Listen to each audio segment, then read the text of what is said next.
Welcome into the Jefferson Madrig's Fantasy Football Podcast.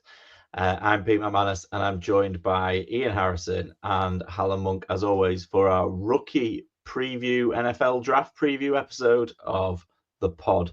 Good day, gents. How are you? Yeah, good day. Good day. How are you doing? You okay? Yeah, I'm good. How are you doing, H? Are you ready for this? Oh, when you two said it's the rookie episode, you've never seen so much joy come out of me. I'm born ready. Don't worry, lads. I'll take over. So this is the episode that everyone is waiting for, as long as the everyone is named Hallam Monk. Yeah. Yes. Factually correct as well. So we were going to split this into 4 quarters. Well, sort of 2 halves. So the first half, we're going to go through just latest news, anything we've missed since the last episode, which when I started looking back isn't a lot. It's a very, very quiet time in the NFL. Then we're going to do a bit of a JMD, JTT update because we've not done one of them in the off season. And then we'll get into H's, I'm going to call it H's half an hour. If you are listening to this pod or watching us on YouTube, you already know how long it is. So I don't really need to apologize in advance. You've decided to watch it anyway. But I have told him to keep it short, and we're going to do everything we can to make him get to the point about each player as quickly as possible. That's Ian's task. That's mine and Ian's task. Is we don't know anything about rookies, or we know very little, and our task is to keep H from talking all night long. It's just occurred to me that we should, for each rookie, we should put H on the clock for each rookie. Yeah, that's a good idea. Yeah, that would have been a great idea. I'm full of great ideas after we've already started. Yeah, we're really good at brainstorming things once the podcast has already kicked off.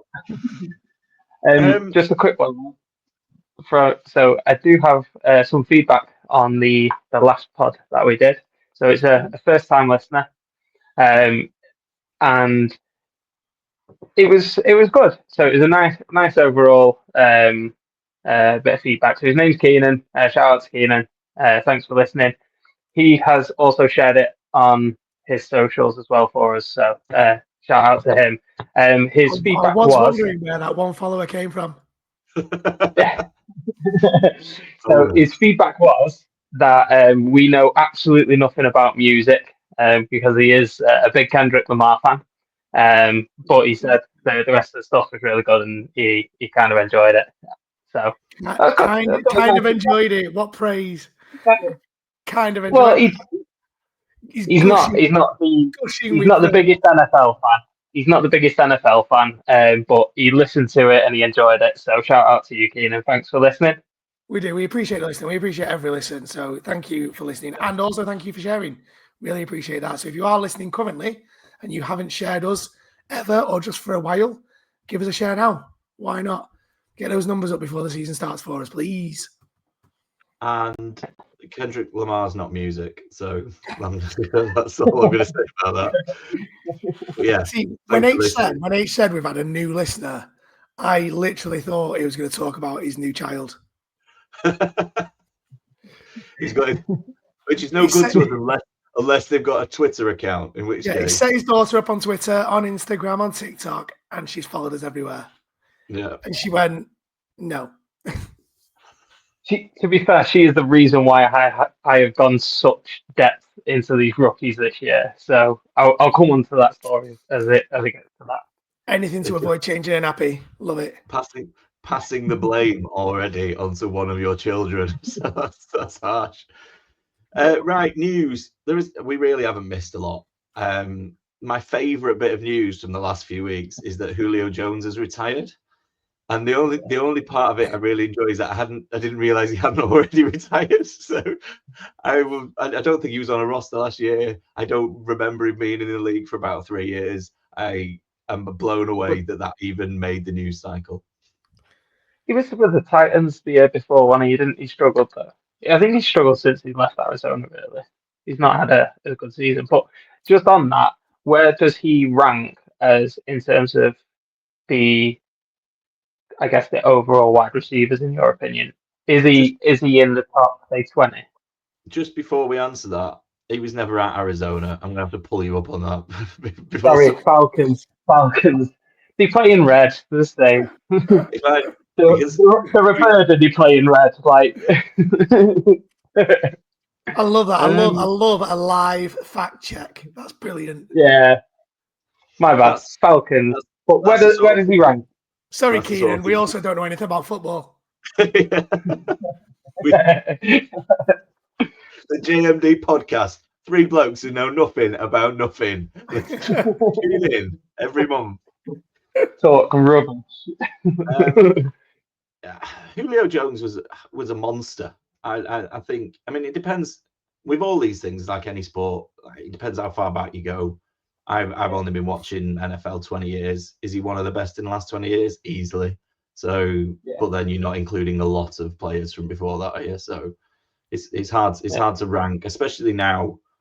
I mean, you can't even put them up against stats, because if you put Mike Evans' stats up against somebody from, I don't know why I'm picking on Mike Evans, but Mike Evans' stats up against someone from 30 years ago, Mike Evans is going to come out on top, because they're throwing the ball a lot more. We're playing more games now. It's like it's not apples and apples, is it? Yeah. Yeah, I agree. It's really hard to do those kind of comparisons. I don't really like getting drawn into conversations about all-time greats, different eras, and ranking them. Yeah, because it's incredibly difficult. And like, no matter which side of the fence you sit on, someone's always going to argue with you. There's no right or wrong answer. No. Yeah, it's all about opinion, and I think he's one of the best that I've seen. I personally would have him in my top 15 comfortably, if not top 10. But I've not watched it for, like you guys said, when you watch somebody, he was somebody that you schemed for, and I don't think there's many sort of players that you scheme for that have kind of had the full effect that Julio Jones did. He was electric in that with Matt Ryan on it with the Falcons. Yeah, I think with the way he's retired and his last couple of years, it's really easy to just forget how good he actually was, because he's just fizzled. Whereas if he would have retired, maybe before going to Tennessee, everyone would be like, "Oh my God, Julio Jones was just amazing," and now he's kind of just become a forgotten man, so to speak. Like Pete said, I didn't even realize we were still playing. Didn't realize he hadn't retired already, and it's not really the right way to go out.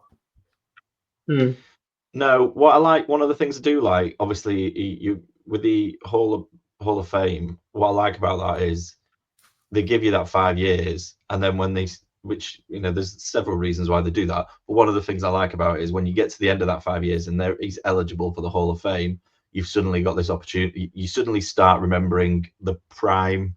You need that little gap to kind of go, yeah, I'll forget all about the Titans, and all you'll remember is the prime of that player, and then you don't remember the latter years. You've done it with football players over here and people in the past. Like it always hits a bit of a downturn before at the end, but then you give it a couple of years and you forget about that and you just remember the really good times. So in a few years time, I mean, he's going straight into the Hall of Fame. I mean, there's no doubt about that.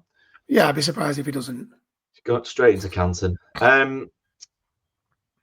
The only other bits that I think are worth mentioning, I noticed they changed the overtime rule, so the playoffs are the same, or the regular season is the same as the playoffs. Yeah. Don't understand why they didn't do that, and when they changed the playoff rules in the first place. But we'll just do whatever Josh Allen wants for overtime rules. You know what? I was wondering when you're going to switch your attention to the Bills, because you've had a massive problem with the Chiefs for about 18 months, and it doesn't seem to be the Bills that they keep changing the rules for. So sooner or later, Ian's going to pick up on that. And we'll also do video refs for first downs because of the Bills as well. Yeah, saw that, and they've changed the kickoff. Come on, they make that. But I agree with both of those changes. Anyone who watched any replay of that Josh Allen first down knew it was a first down. Yeah. Yeah, it shouldn't be 2025 when we're talking about doing that. The technology's been there since television and cameras were invented. So why just use it? I completely agree with it. So on that, video technology stuff, I heard that they were going to keep the guys with the chains on the sideline just in case, or is a backup or something? Just in case what? Someone needs the bike locking up. I was like, what are they there for? It makes no sense. It is probably one of the most pointless jobs in all of sports. Hold up, Ian. Right, I'm just gonna. Do you remember when me and you played for the Titans? And do you remember what my role was? Everyone. Holding a board up. Yeah, like, come on now. That was one of the best jobs. I was part of the team by holding that board up. That isn't true. You also, one game, had to hold the camera in the end zone. On my own for the full 16. On your own, away in Glasgow. I obviously didn't know you two back then, but I heard that was the last time you did a good job of something, H, was when you had to hold the ball. It was the last time you played the Titans. The other change was the changing the kickoff to the 35-yard line. I was like, love it. Love that as well. Yeah, I mean, I'll wait to see. I was expecting big things with the kickoff rule last year, and it didn't really happen. So I'll wait to see what happens. Yeah, that change would have been really helpful for Scottish Bowl last year. Yeah, when I went balls deep in returners, and I think didn't really get anywhere. It didn't really change anything. Apart from there was 1 week where there's a couple of returns for touchdowns in the same week, and it just didn't happen. And then I made a note that there was some chat around the 18th game again, which is clearly going to happen at some point. I don't understand why they don't just spread the season out a little bit. You don't have to put any more extra games in there. Just give everyone a second bye week and spread it out a bit more. You'll get the same. All you're trying to do is make more primetime games so you can sell the TV for more money. You don't actually have to make them play any more games. But plus, how long is the off season? Yeah, it's unnecessary. It's just so long. I am so bored. I can't wait for the two weeks of bye weeks, and then Pete moaning that there's 16 games 1 week, and then there's 7 the week after. Like the absolute uproar on Pete when it comes to that would be hilarious. Yeah, but then there'll be the week that I moan because the Chiefs have managed to get back-to-back buys somehow. That'd be a bit of a mess up if you had back-to-back buys. The only other thing, I've learned something in the last few weeks, and I don't know, you may already know this, but I reckon at least some of our listeners don't know this, so I thought I'd share it with them. I didn't know. I'm obviously aware of the salary cap. I'm aware that you can't spend over a certain amount. I was not aware until recently that there is a minimum spend as part of that salary cap. Did you know that? Yeah. I don't even know why that's a thing.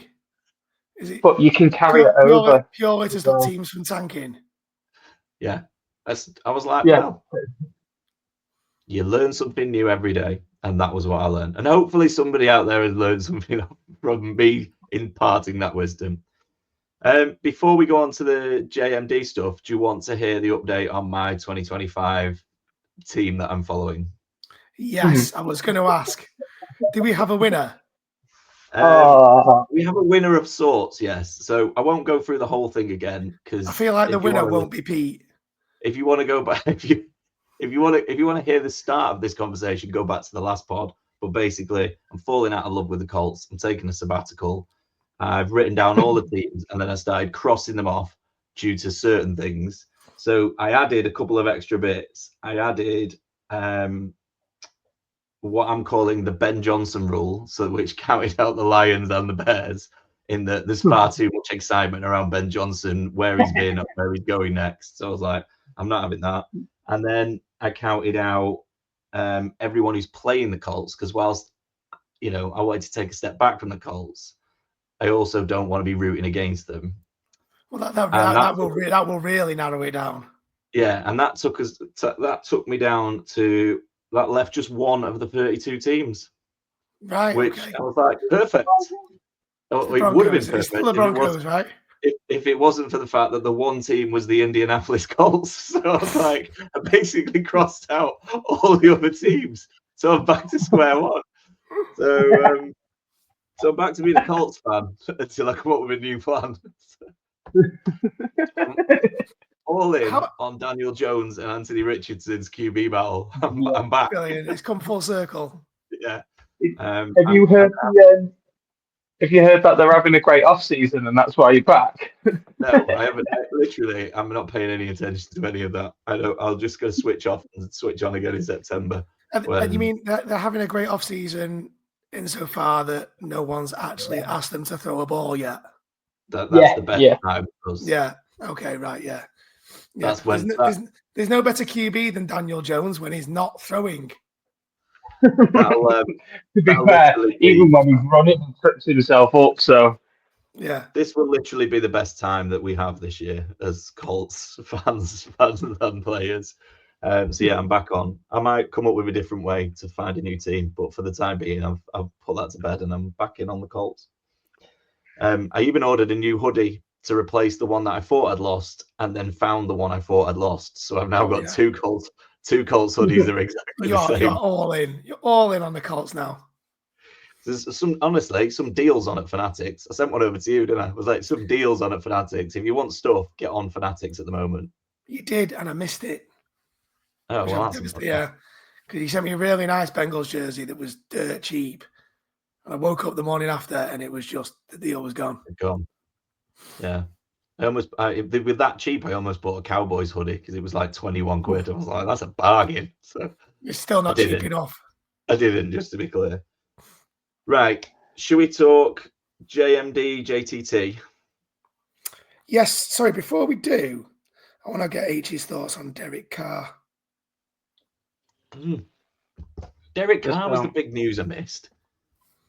Just don't talk to me. You sure? I'm heartbroken. Heartbroken. Yeah. Probably going to miss this season. Do you think the Saints will sneak Aaron Rodgers through the back door? No.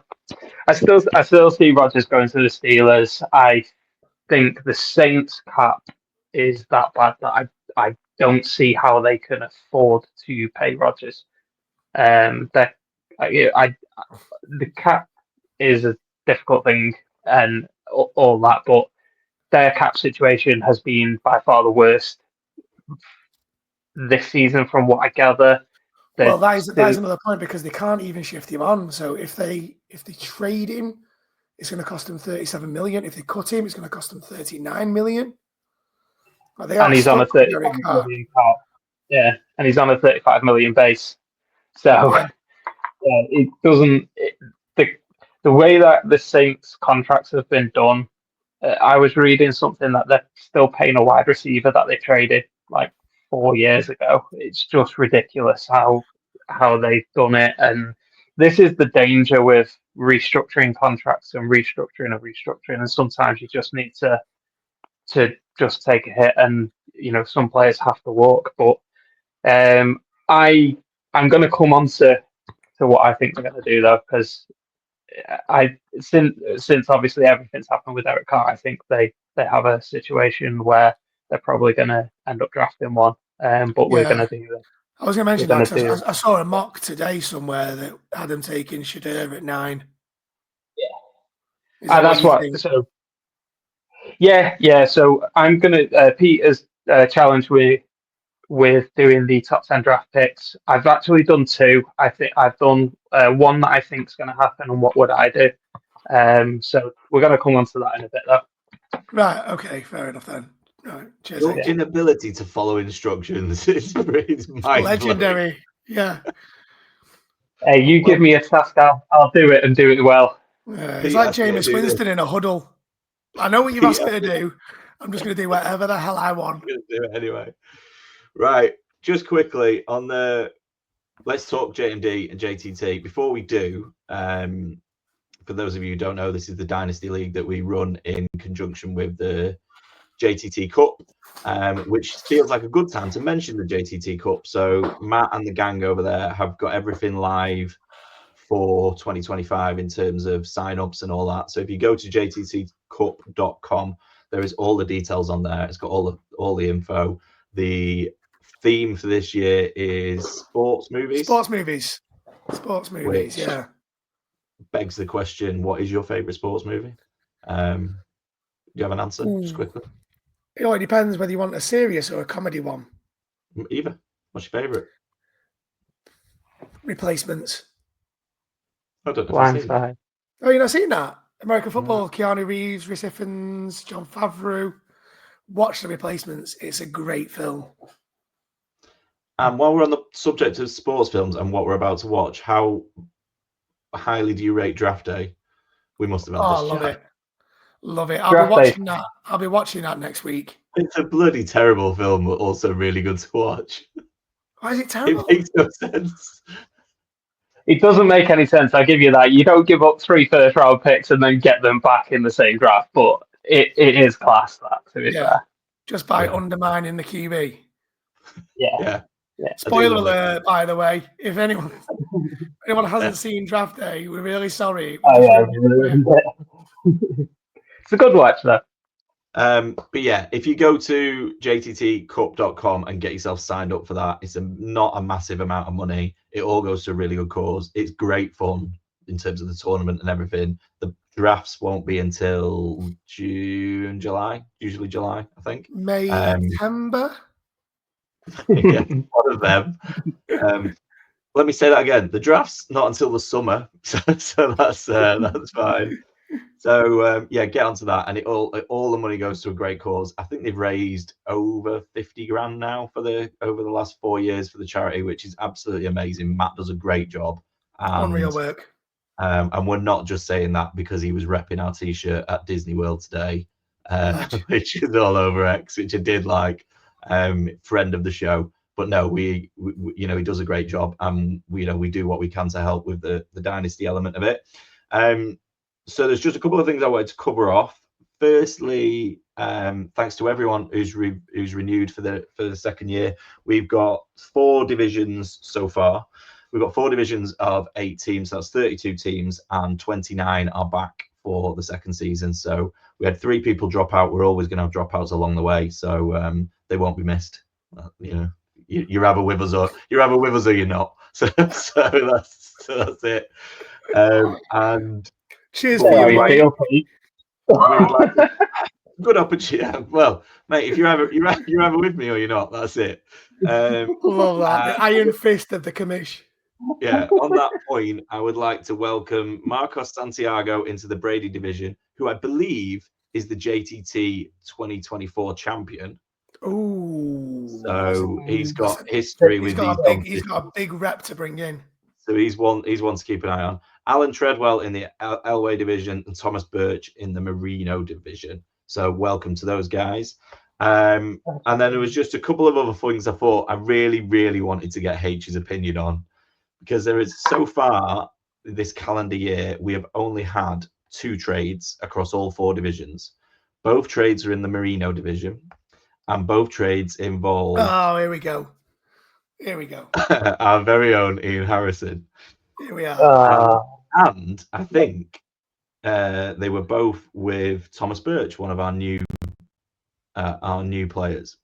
Yeah. I saw some fresh meat. There was blood in the water. I'm going to give you the second trade first, because I think the second one is less controversial and less the one I really wanted to bring up. But the second trade is Ian's given up the 104.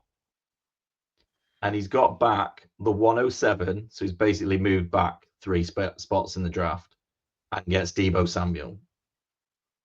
Okay.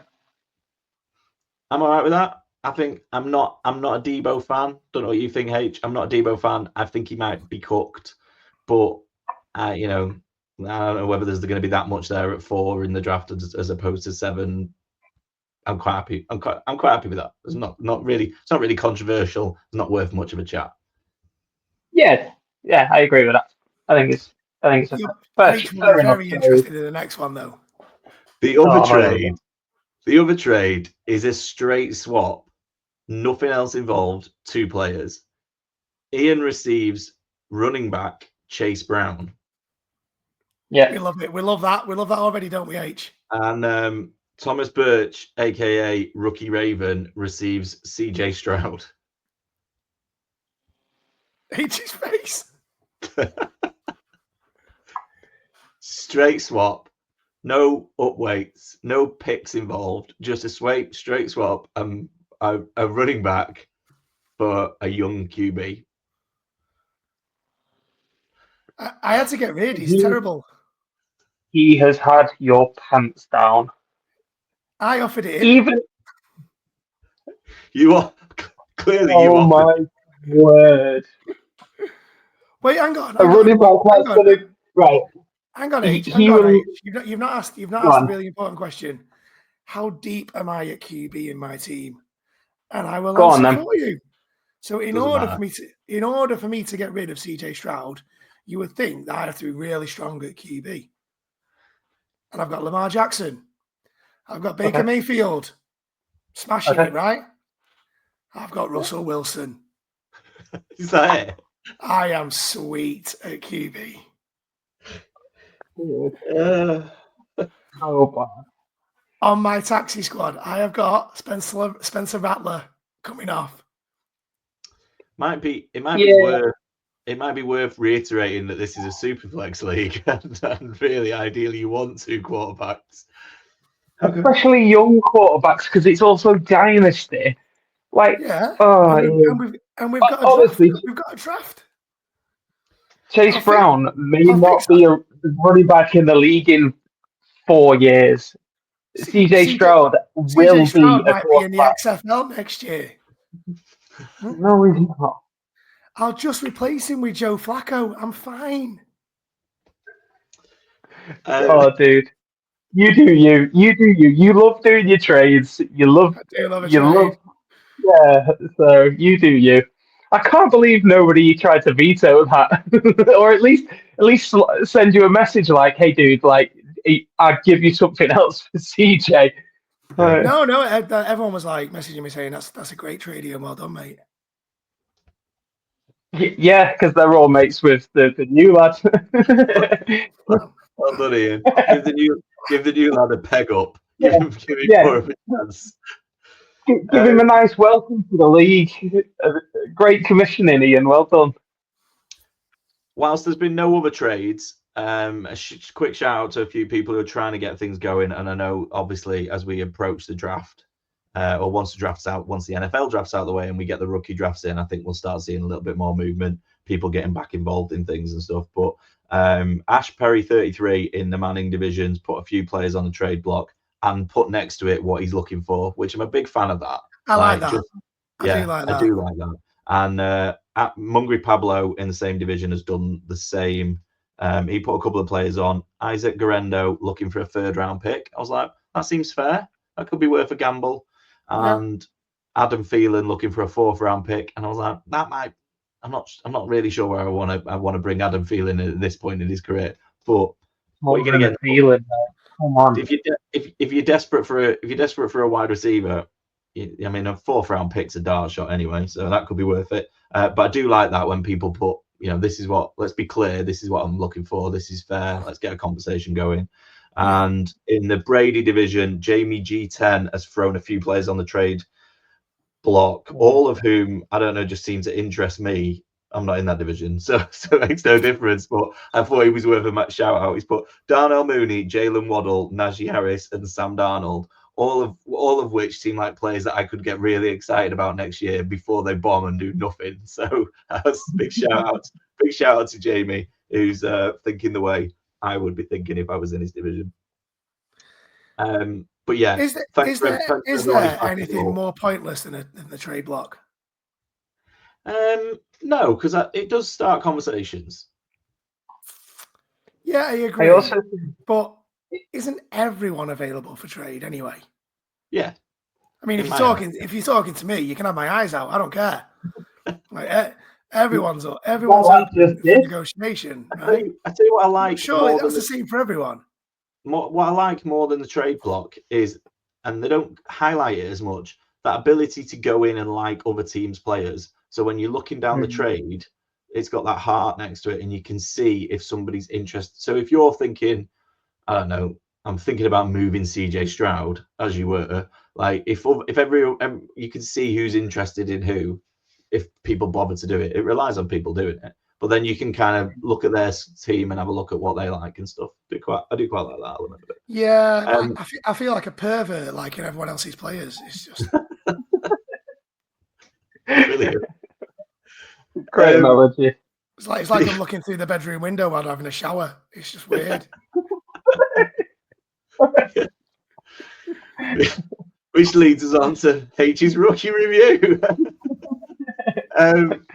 Before we do that, once again, thanks to everyone for getting involved. I will be confirming a plan in terms of cups and prizes and everything for 2025. So hopefully we will be slightly bigger and better than last year with the prizes. And I'll do that in the next couple of weeks and get that all live. And then obviously as soon as the NFL drafts out of the way, we'll put the rookie drafts in and we'll do them slow drafts over 8 hours, sort of thing, so everyone's got a bit of time to think about stuff and doesn't miss anything. Do you want to run the credit and then we'll get into the meats of it?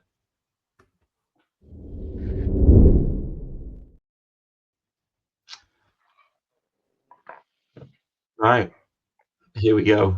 That was you, H. That was kind of your prompt. Here we go. Yeah. Right, H. Okay. We will go through this position by position. Yeah. So quarterbacks, wide receivers, running backs, tight ends is what I've done. Why would you do them in that order? All right, I'll do quarterbacks, running backs, wide receivers, tight ends. There you go. Right, I feel better about that. Thanks. So, the reason that I've done a lot of tape watching this time, and you mentioned it before, my daughter, and being the good husband, I let my wife go back to bed when I was on paternity leave, and I just sat there and basically tape watch. So I've done a little bit more than I probably normally would have. I think it's really obvious who the Titans are going to pick with the first overall pick, and it's probably the quarterback that needs to go first, and that's Cam Ward, who's out in Miami. Really good passer. He's got that, he has the throwing style where he can literally throw from all angles. He's got quite a good sort of pocket presence, I find. Like he's quite comfortable under pressure. He knows when to move. He does give what the defense take what the defense gives him a lot of the time. Which is quite good for somebody as young as he is. Makes plays with his arms, his legs. Really, really good player. I quite like him. I don't really want him to go to the Titans because I think it could just help the Titans get going a little bit. I know they've still got quite a lot of holes in their roster, but from where they're drafting. Do you want the Texans to replace Stroud? No. He's, the one thing from what I've seen, I have not seen one mock draft in the last 3 months that hasn't got him at number 1. It seems like it's. I feel like before Christmas there was some debate over it, and now it's just like, that's what's going to happen. Yeah, he's one of those players as well. When you watch some of the really close games, and it's something that Ian was a big fan of with people like Burrow, Lamar, Allen, where they just put their team on the back and say, I am going to win this game for my team.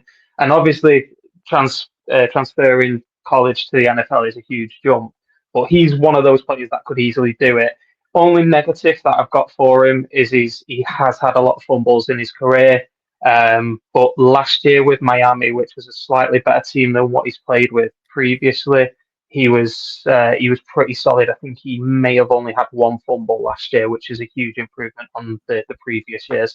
So he looks like the top pick. I think there's just before you go on, is everyone going to be this long? Because if no, it is, no. I'll go and have a nap. I'll come back in a bit. No. I think it's close. I think there's a very clear number 1, and then 2 is closer to 3. I have Shador Sanders as 2. I have Jackson Dart of Ole Miss at 3, and with both of these. So with Shador, he's a very, very good player. The most accurate quarterback in college football last year. I wasn't high on him previously, so I don't know if you remember. We had a chat ages ago. I said there's potentially 5 or 6 QB1s this year. There's probably 1.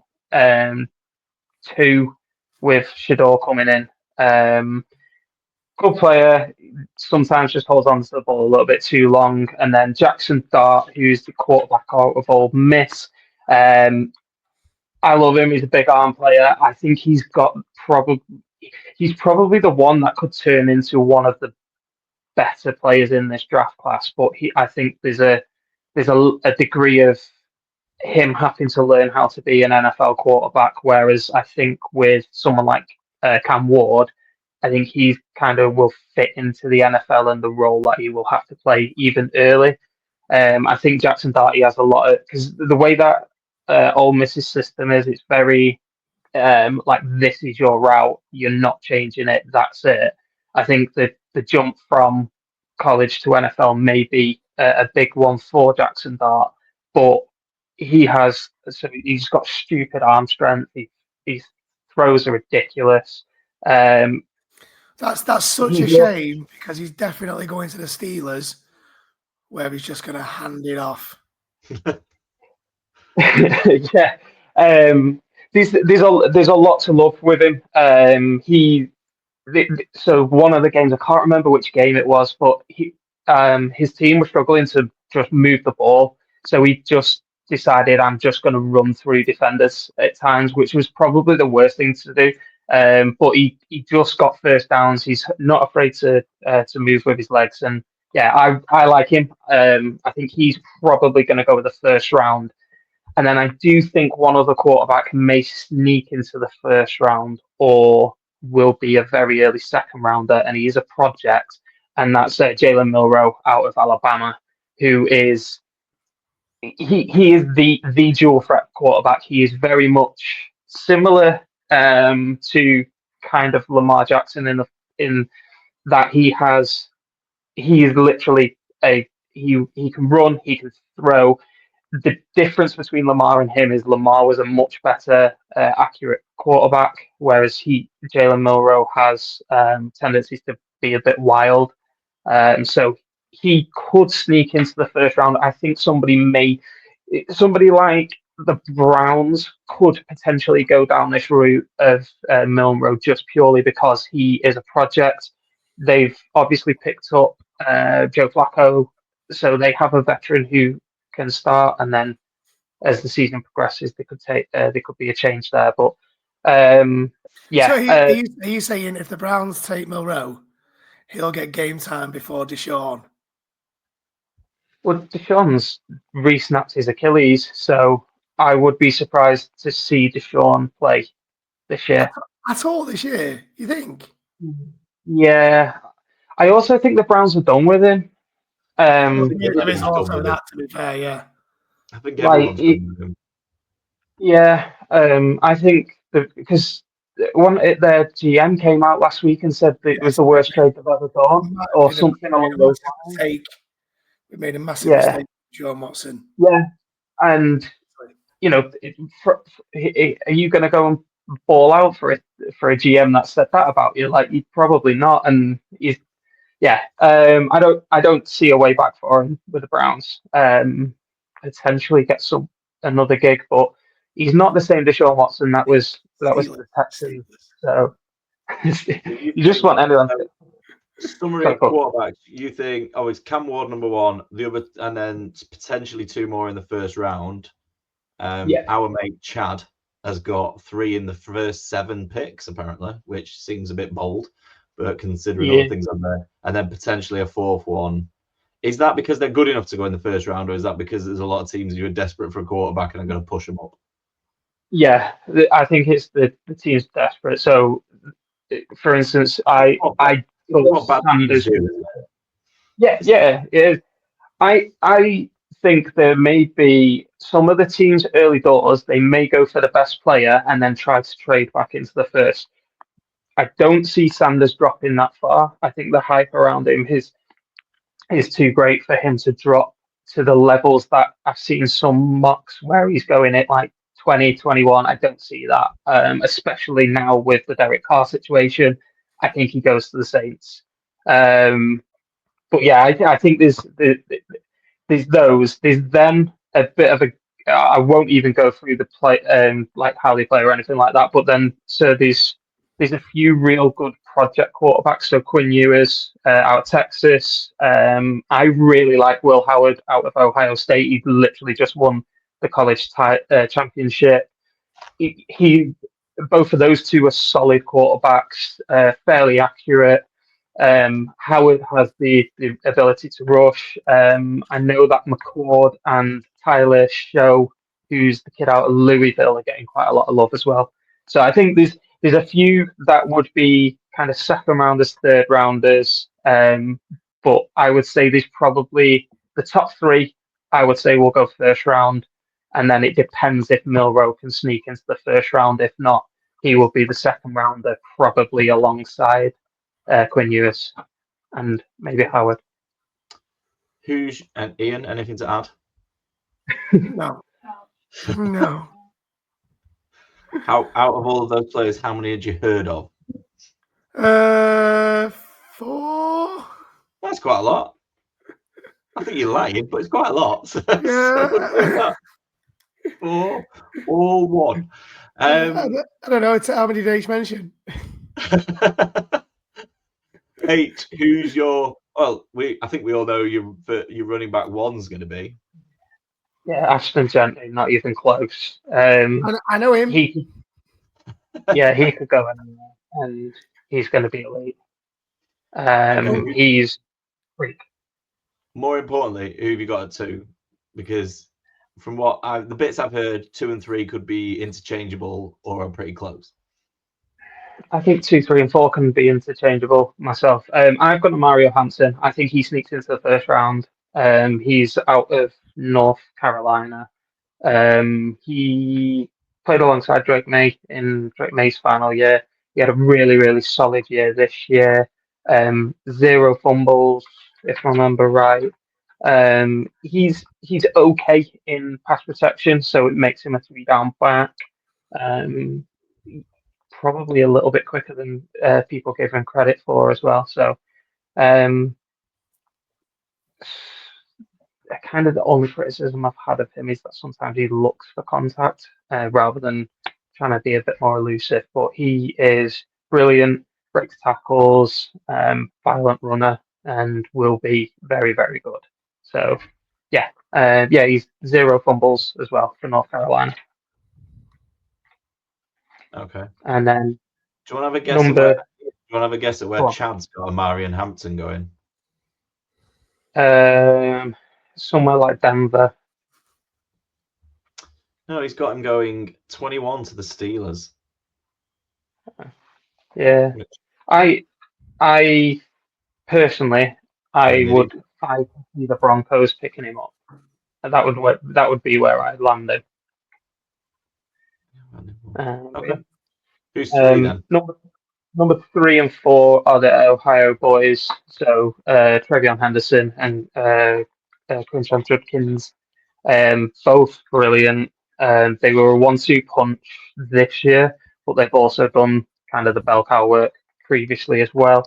So I think I have Henderson ahead of Judkins. They can be interchangeable, but I think the general consensus is that Henderson is probably 3. The only thing with Henderson is he probably didn't make as big of a jump as a lot of people thought he was going to do. They thought he was going to be far higher and have a greater impact, but then he's just. I think he's got everything. I really like him. I think he's closer to Mario Hampton than Judkins for the number 2 spot. I think he's going to be a early second rounder to some of them running back needy teams. It's a very strong running back class, isn't it? Yeah. I noted down some of the running backs that I think may get drafted, and I came up with nearly 20. Oh, I think 20. That could get drafted. Yeah. Granted, there's a lot of them. Yeah. How many of them could you name, Ian? I finished at Trevion Henderson because obviously Ashton Jenny. Oh yeah, I'm a Buckeye, so I've seen loads of the two boys at Ohio State, and there's been loads of chatter about Travion Henderson falling to the Bengals. And there's been loads of talk saying if he's there, we should definitely go and get him because his pass protection is unbelievable. And I've seen tape on his pass protection; it is top notch. Yeah. So That'll make your trade look really stupid. The Bengals go and replace Chase Brown with the new running back. Not to replace him, to complement him. It means Chase Brown can do more of the offensive stuff, i.e. running the ball and catching the ball. You might not be aware, but you're not the Lions. That's not going to happen. No, I know, yeah. Our first round pick absolutely has to be an edge rusher with Sam Hubbard going and us just point blank refusing to deal with Trey Hendrickson. Do you want me to tell you who Chad's got you going for? Hey, this website keeps jumping around. I'm obsessed with where Chad. What number are you at? 21. No, the Steelers. 17. You're at 17. Shamar Stewart, edge out of Texas A&M. I did say we'd have to take an edge. He looks like he. He looks like he plays on the edge. Yeah. He looks like he's constantly on the edge. Yeah. I like it. Right. Can you just recap that top? Was that 4 or 5 you went through? That was 4. I've got Caleb Johnson out of Iowa at 5. 6, I've got Cam Scatterboo, who's I know there's a lot of hate towards Scatterboo for not being quick enough, but that's the only person that has passed his catching stats and receiving and rushing stats in the last, I think, 15 years was CMC. So he is he's got some nice company there.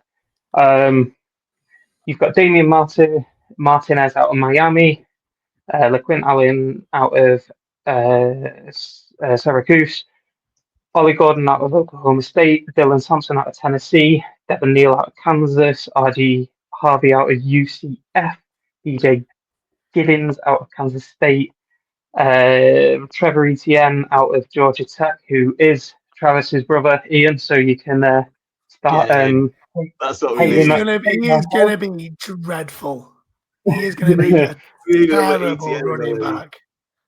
The one that I really, really like, and I'd love to see his landing spot, is Bayshawn Tutin, who's out of Virginia Tech. I think he could be brilliant. But again, it's one of them where it's landing spots. And then another one that's probably going to fall really late, who is more of a pass catching back, is Jaden Blue, who was out of Texas. And I saw quite a bit of him because obviously Texas did quite well in the sort of the playoffs. So I saw a little bit more of him sort of live. And yeah, I think he's quite a fun little player to watch. As in, like, Deuce Vaughn was a fun little player. No, he's got a little bit more than Deuce Vaughn, a little bit bigger. Yeah. I think he's maybe like 6 foot, something like that. So yeah, no, he's going to be. I think he's going to be a fun player if he gets to the right team. Or there's another player that I'm going to talk about in a bit where if they go to a team where it's kind of like maybe a Shanahan or a McVay, I think they could be ridiculous. But it just depends on the landing spot. So yeah.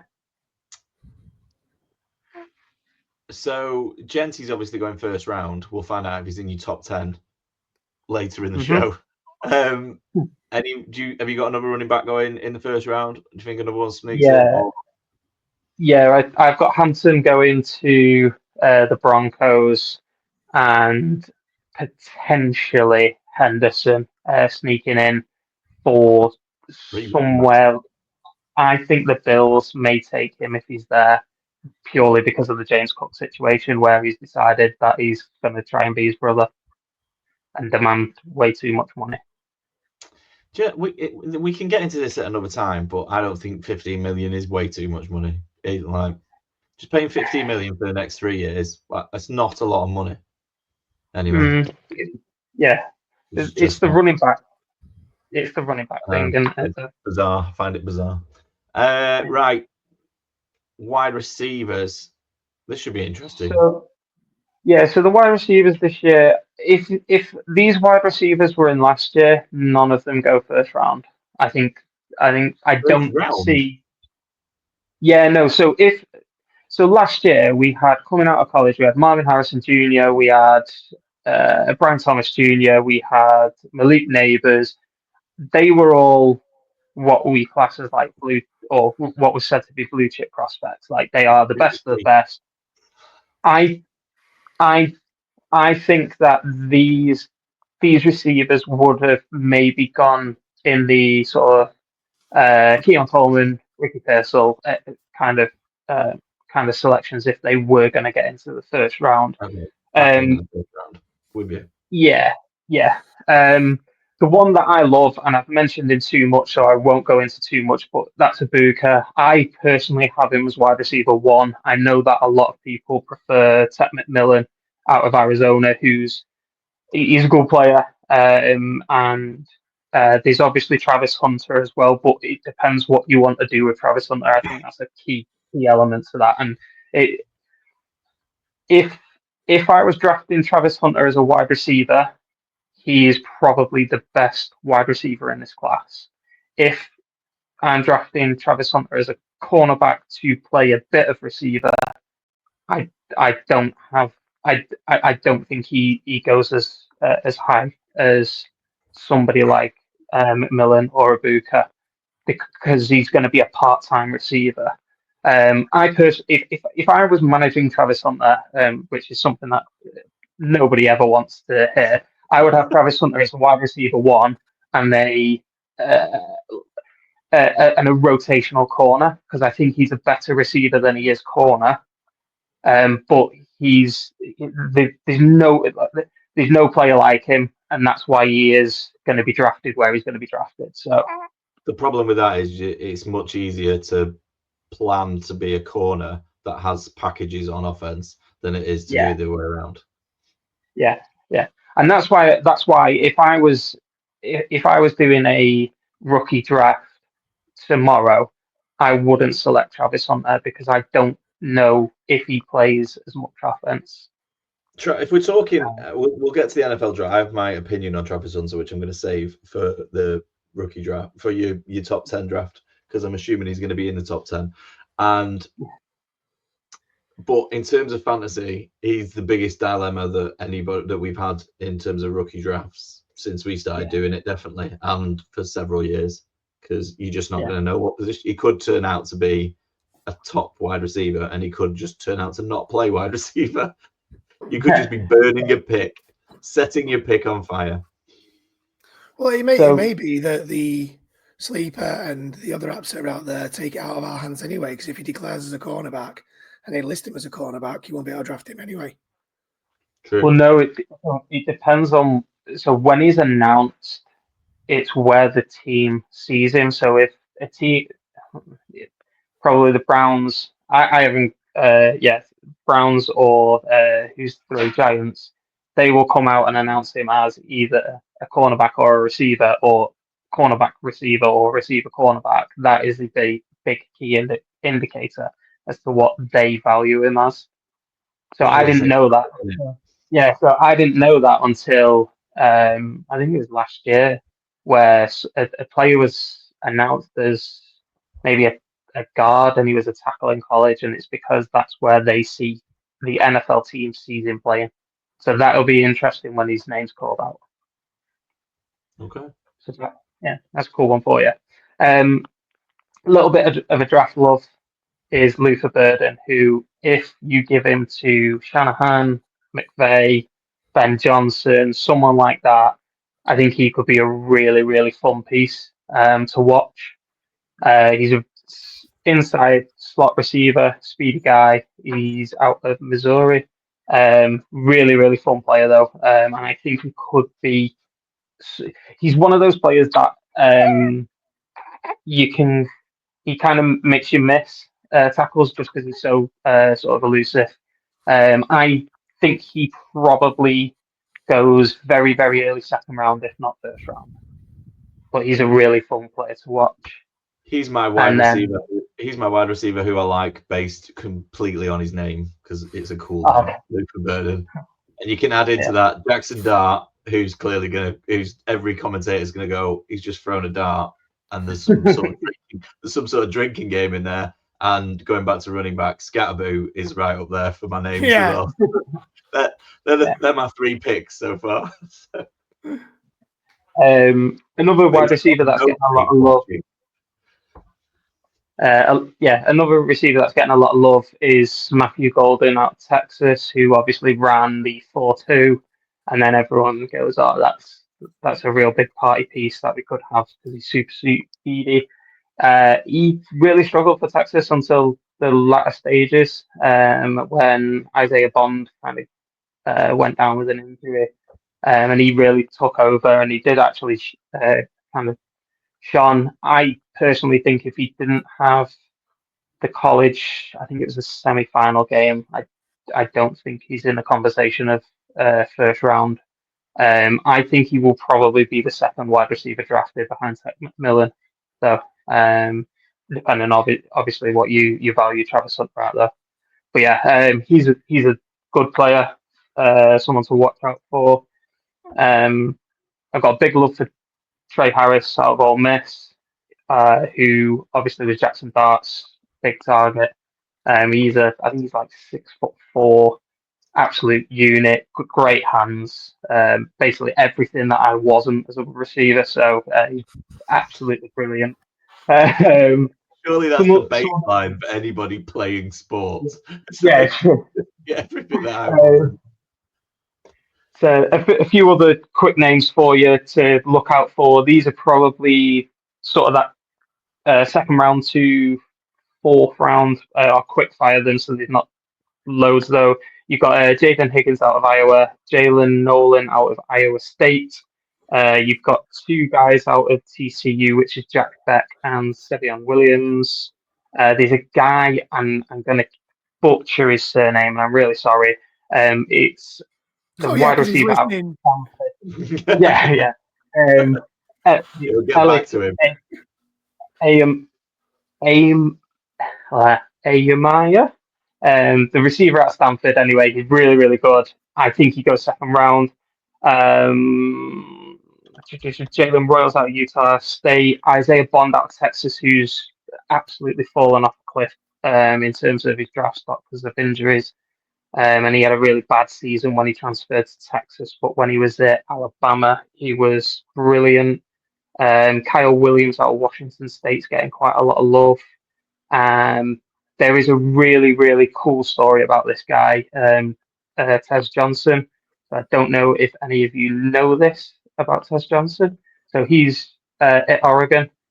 He was adopted by Bo Nix's family because he was going through a tough growing up, and his story is really, really incredible. But him and Bo Nix are essentially call each other brothers. He lived with Bo Nix, and he was the reason that he ended up going to Oregon. So it's a really, really cool story. So I'm rooting for him a little bit. I hope I kind of want him to go to Denver just because of that Bo Nix connection. But he's a really, really skinny guy, sort of Tank Dell vibes, slot receiver. So he could be a fun piece for someone. And then one that's draft stock has drastically fallen is Xavier Repo out of Miami. He ran a really bad 40 time, but he's quite a good player, to be fair. He's got good, reliable hands. So what's a really bad 40 time now? 6.5 minutes. I want to say he ran something like a 4.7 or a 4.8, which is like lineman speed. The thing is, though, like remember last year with Bucky Irving? Bucky Irving had a terrible combine, and everyone was like, "I'm going nowhere near him." Right? At the combine, like I don't actually put that much stock in the combine, especially like I've learned a lesson from when we took John Ross at the 101. just because John Ross at the 14th record and then couldn't stop tearing his hamstring. Like the 40 speed, to me, Sometimes you just run too quick, mate. You've got that just means nothing. Like the cone drill is better for Yeah. measuring receivers. The one thing with Restrepo is he played in the slot, so he's only got to outrun the corners or the linebackers, which he does. But also, if you watch his tape, he gets over him because he's so good at knowing where he needs to be and where the soft spots are. And I agree with you completely. Like draft stock and doing the combine and everything like that, it can ruin somebody. It looks like he's going to probably fall to the 5th round. Whereas if he had a good sort of combine, he probably goes 3rd round. So it's one of them. I like him. I think I watched quite a lot of him because obviously I was watching Cam Ward, and he's a good player, and I hope he gets a good landing spot as well, to be fair. The only bit I don't understand is why they don't make him do it in uniform and kit. Like, oh yeah, just go out there and run in your shorts and your vest. You'll be absolutely fine. I'm like, why not make them do it in a NFL gear? Because that's what they'll be doing. So, do you not think that maybe that's the plan, and just no one tells them every year, so they rock up without any kit and they have to go through lost prop? Yeah, they just wear the same stuff, somebody else's pants. And last but not least, give us a couple of tight ends. Tight ends, there's 2 that will go in the 1st round. Tyler Warren at Penn State, and this guy, I could talk all day about him. I will try and keep it to as minimal as possible. But this guy, he lined up at tight end, slot receiver, wide out. He also did a lot of fullbacking. He did running back. He also played quarterback in high school, so did throw some touchdown passes. He's brilliant. Ian, if you ever get 5 minutes, just go and watch his highlights, mate, and I can guarantee you he is your Brock Bowers of this year, where you want to draft him in everything. And then the other is Colston Loveland, who's a guy out of Michigan, and he was basically Michigan's offense this year. There's a few sort of worries with Loveland that he's not a great blocker, but he was really banged up last year from the reports, and that's the reason they didn't use him in the run scheme as much as he probably could do. He's another that's played, so he played slot, tight end, and he did a couple of routes at sort of the wide out spots. But those two are the big ones. There's 3 others that then fall into it, which will be your kind of your 2nd round to your 4th rounds, which is Arroyo from Miami, who was obviously one of Cam Ward's targets last year. Mason Taylor out of LSU, who I think Mel Kiper is a huge fan of this guy. I think Mel Kiper has him as the quarterback. And then who cares what Mel Kiper thinks? Yeah. All right. Chad likes him. And then Gunnar Helm out of Texas, who he seemed to do some. Yeah, Gunnar Helm. He had a few really price for tight end. Yeah, he's just picked Loveland. There is another one, but I'll be honest, I've not seen enough of him.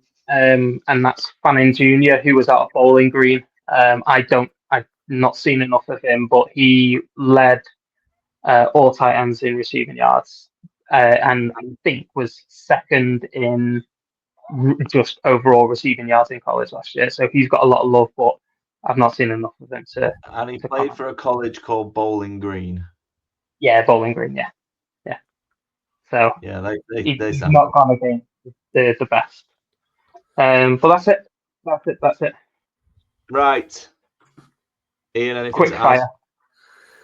Not in terms of the draft, but in terms of fantasy, and it's something I heard or read. I think I heard someone say it on another podcast, And if you are listening and I'm quoting you, I'm sorry, I can't remember who it was. So feel free to at me at Twitter and I will give you the due credit. But they were saying for some of their dynasty teams, they really enjoy doing the rookie drafts before the actual draft because it means so much more when you're watching the draft. And I was like, yeah, that could actually be a lot of fun because then you pay so much attention to where these players actually end up going. And you can get really lost in the rabbit hole of everyone else's mock drafts and they think they're going there. And I might actually look at what Chad's got to say because I want to see where he's sending people. I get it. I get that. I can see the fun sort of chaos element to it, but I mean, I don't think I know enough people who actually pay to sit and watch the draft to put a league together the way you could bother doing that, because you really got to enjoy the draft and watching the draft to get like. But I see the chaos element of it. Right, let's finish up with Monk's mock top 10. Yeah, so I've got what I think is going to happen. So I think it's going to be that top 10. Give me that top 10. So 1, I've got Cam Ward to the Titans. 2, I've got Travis Hunter to the Browns. 3, I've got Abdul Carter to the Giants. 4, I've got Will Campbell, the tackle, to the Pats. I think the Pats are going to do what the Chargers did last year and go tackle, then receiver. At 5, I think the Jags are going to select Mason Graham, the defensive tackle out of Michigan. 6, Ashton Jeanty to the Raiders. 7, Ahmad Membu to the Jets, who's the tackle out of Missouri. I've got Jalen Walker, the edge rusher from Georgia, going to the Panthers. I've got Shedeur Sanders to the Saints, and I've got Mike Green making the top 10, which is going to be the surprise one. I think the Bears select an edge rusher there. What I would do is Cam Ward 1, Abdul Carter 2, Travis Hunter 3. I'm still going Will Campbell at 4.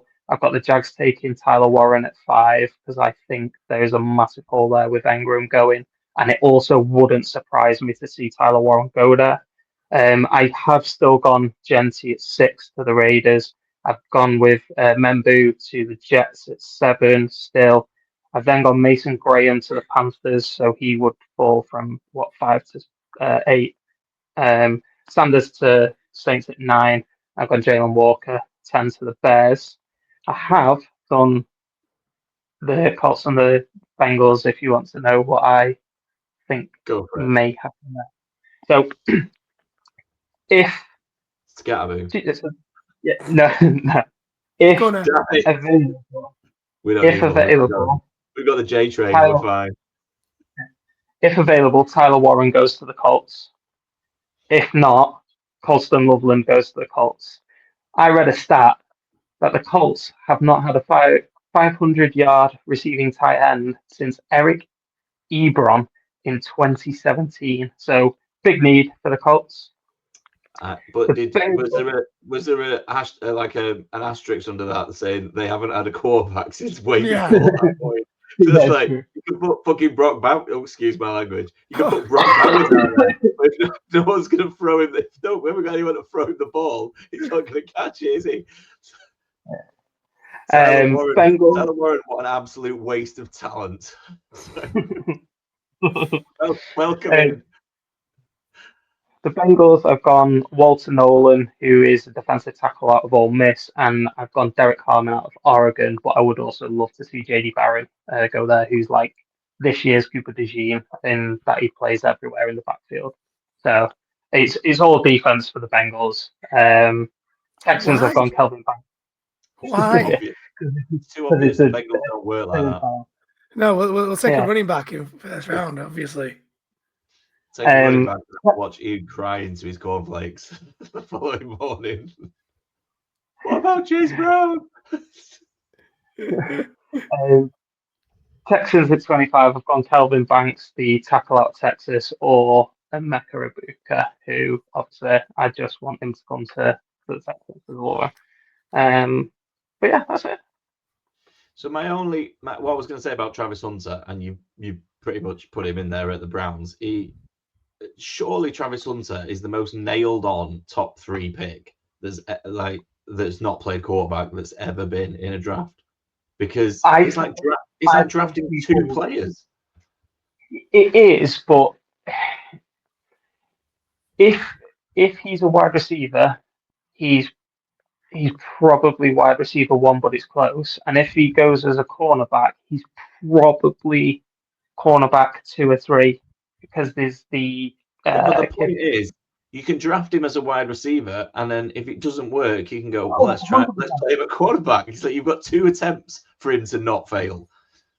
100%. I mean, I think the surefire stud of this draft is Abdul Carter. I think he's the best player in this draft, just on a 1 position basis.